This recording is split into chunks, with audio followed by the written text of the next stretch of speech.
నమస్తే, welcome to fast news. నేను కావ్య. ఇక డీటెయిల్స్ చూద్దాం. రోడ్డు నిర్మాణానికి ఆటంకాలు తొలగించిన హైడ్రాకు మణికొండ వెంకటేశ్వర కాలనీతో పాటు పరిసర కాలనీలు ప్రజలు ధన్యవాదాలు తెలిపారు. కొత్తగా నిర్మిస్తున్న రోడ్డు మీదుగా బుధవారం సాయంత్రం ర్యాలీగా వచ్చి సెల్ ఫోన్ టార్చ్ వేసి హైడ్రాకు కృతజ్ఞతలు తెలియజేశారు. చుట్టూ రహదారులున్న వెంకటేశ్వర కాలనీ నుంచి తరామతి బారాదరికి రహదారి లేకుండా పోయింది. మొత్తం 9 కిలోమీటర్ల దూరంలో 2 కిలోమీటర్ల మేర ఆటంకాలు ఏర్పడ్డాయి. మధ్యలో ప్రభుత్వ భూమిని ఆక్రమించి రోడ్డు వేయకుండా కొంతమంది అడ్డుపట్టారు.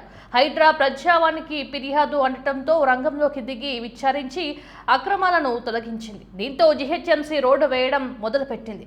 60 గీతల రోడ్డుకు లైన్ క్లియర్ అవ్వటంతో స్థానికంగా ఉన్న నివాసితులు బుధవారం థ్యాంక్స్ టు హైడ్రా అని నినాదించారు.